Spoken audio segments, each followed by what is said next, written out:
Hi everybody, I just thought to do a quick video since I have some time. Yesterday I wrote something about being present, and I think this is actually going to have a few messages mixed in together, to be honest, because a lot of things are coming to me at the moment. Something that I wanted to talk about the other day, but I'm trying to find the way to articulate it. But I've been noticing a lot of negativity in clearly wonderful, beautiful, positive spaces. And it's kind of like crazy to think about, because these things that I'm seeing negativity in are clearly amazing, light-filled, beautiful, only positive. There's literally nothing negative you could take from it if you tried, but people still find a way to be negative, to put the negativity in there, to put their limitations on others, to trigger. And what I've noticed in myself is that as I get less and less triggered, due to I'm trying not to be reactive. I'm observing a lot more than I am reacting to things, which is definitely something that I recommend trying out, because when you react to things, you give it power, right? And when you take a beat and let it marinate and then act, it's a whole different experience.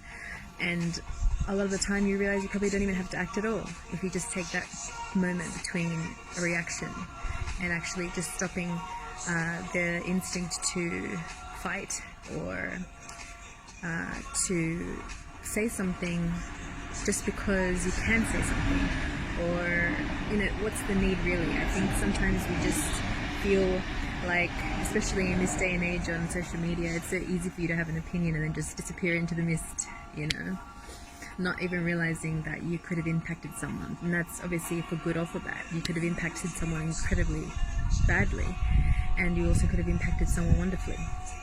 And so that's also something to keep in mind, is like, what are you doing? Are you adding to the light? Are you adding to the darkness? Are you adding to someone's happiness? Are you taking away from them? It's important to realize that we have a lot more power than we think, and that it's up to us what happens around us a lot of the time.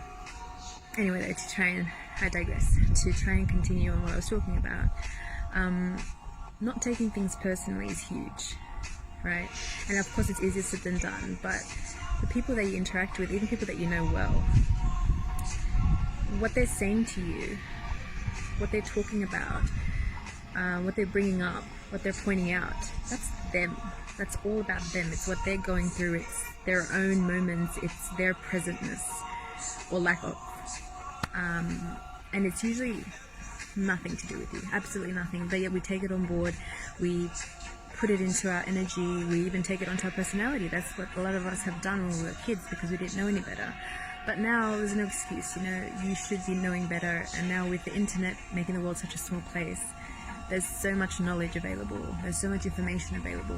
You really have no excuse to not be bettering yourself, to not be finding your tribe and ignoring these things that are like are on TV and the radio and all this stuff, when you can watch what you want now. Like, you can tune into the frequencies and the stations and the people and the energy that you want. It's never been more available, ever, ever, ever, than it is right now. And so you should definitely take advantage of that. And, taking things personally is something that we're kind of taught in a lot of ways, and it's something that, is a repeated pattern. So sometimes it takes a little bit of time before you can realize that you've been doing that, and then even more time to realize, okay, what is it about this thing that's triggering me, causing me to react in the first place as well, because it does take a bit of self-awareness, quite a lot of self-awareness, to realize, alright, so this is triggering me. Bad or good, right? Something can trigger you in a good way, and that's amazing. But still, you want to know why that's doing that, because there's a reason for all of it. There's a reason why this person is mirroring something to you. But what I was talking about before is the other way around. You're a mirror to these people. You're basically like holding up a mirror to their face. It's like your face is a mirror, and when they see you, they're seeing themselves, something in themselves, when they're talking to you and experiencing you. And so when they're doing something negative, or even just something doesn't sit well, it's nothing to do with you. They're just seeing themselves in the mirror. And that's what I'm saying, is like, these things that people are doing, don't take it personally. Furthermore, try and see by observing and being and removing yourself from the situation, what it is that they're actually needing in that moment, what it is that they're actually feeling in that moment. If you can detach yourself from the outcome and detach yourself from the experience, because it's not about you. And also the other way around, like I was saying, realize when you're being triggered and when you are viewing this mirror from this person, what is it in this person that is making you feel these things, whether negative or positive?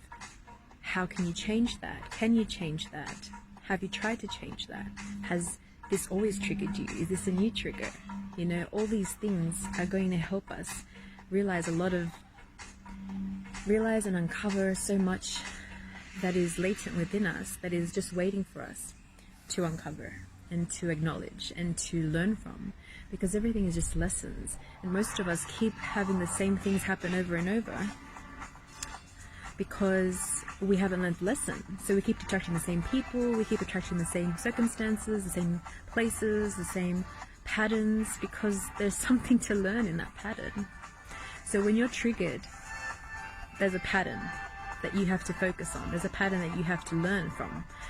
So instead of being triggered and pissed off that you're triggered, be triggered and learn why you're getting triggered, and then you won't be next time, hopefully, or less and less and less, which is where I'm at right now. Like I'm very much in an observant mode.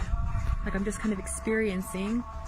But when people say crap to me, and believe me, this is something that actually makes me laugh now, which is great, because, you know, the more you put yourself out there, you know, when I do videos, when I write, anything that you're putting your energy out there and more people are seeing it, the more eyeballs on you, the more likely you're judged, the more likely you're going to have statistically more people like you, but also more people are going to not like you, right? You're going to be, you know, there's more people that are going to experience you, so then you're going to tap into the assholes. Or it's people that are just not resonating with you. You know, they don't even have to be an asshole, they just might not be ready for you, or they might not be open, or they might not even just like you, and that's totally fine. But, you know, haters, right? Haters are going to hate. They're going to hate you whether you're doing awesome, they're going to hate you whether you're doing crap, they're going to hate you regardless. There's always going to be someone saying, hey, hey.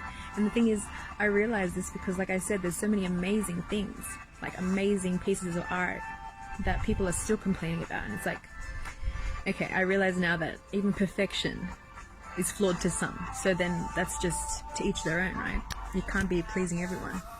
So don't try it. There's no point in trying to please everyone. So just please yourself. You know, do what makes you feel good. Do what makes you fly. Do what makes you feel higher and higher and higher in frequency and vibration. And what makes you feel happy. And the people that are in your way, the people that are blocking you, the people that are triggering you, learn from it. Learn from it, and also remove yourself. Say no more often. You're allowed to say no. You're allowed to say no without even an answer. Do you want to go out? No. Why? I just don't want to. You know, is that heard of? Not much. But it's something that should be done, because you're allowed to say no. It's your life. Your self-care is a priority. You can say no to others. You can remove others from your life. You can remove yourself from situations, right?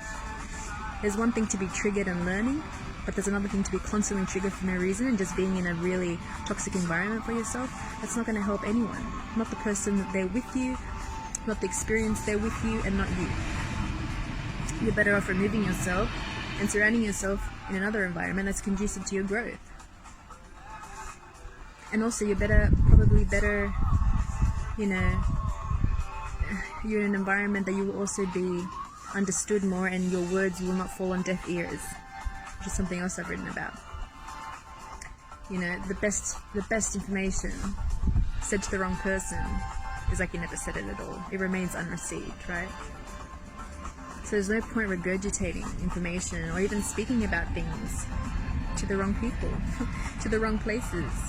It's complete waste of time and energy. So, yeah. Don't take things personally. Learn from your triggers. And put your self-care as the only priority. Not the only, sorry. The highest priority. You have to fill your own cup first. You have to give from your overflow, not from your lack. I've said this and written this so many times, but it's so true. If you're a cup, you can't give from an empty cup. So all these people that are around you, your family, your friends, even strangers, the earth, it needs a full ass cup that's overflowing with this amazing thing so that you can give it freely. You can't give something you yourself do not have in yourself, in your hands. So you have to make sure that you have these things that you want to share with others, that you want to see more of. So, fill your own cup. Don't take crap personally, really. Like, dissect it and just be like, what? Just be an observer and realize that you have very little to do with what the hell's happening in that person's life. And they can talk all they want. And you can be affected or you can't, but that's up to you then. So they can say what they want to say, they can do what they want to do, but the way that you react and what you adapt into yourself and what you choose to absorb, that's all you. So you just have to take responsibility for what you're allowing into your field, what you're allowing to be nurtured, and what you're allowing to grow, and what you're allowing to be diminished. Because everything that you're diminishing is also causing as much harm as the things that you're heightening in you. You have to make sure you're diminishing the crap, the stuff that is limiting you, and you're heightening and growing the things that are helping you evolve and become stronger, wiser, more kind, more empathic, to change the world for the better, right? To feel good. You're here to feel good. You're here to feel joy. You're not here to do anything else except follow your bliss. When you're not following your bliss, that's when you feel like crap. And who wants more people feeling like crap around them? You're no use to people when you're feeling like crap. You're no use to the world or yourself when you're feeling like crap. You have to follow your bliss. So take responsibility. Don't take it personally. Learn through your triggers and be yourself.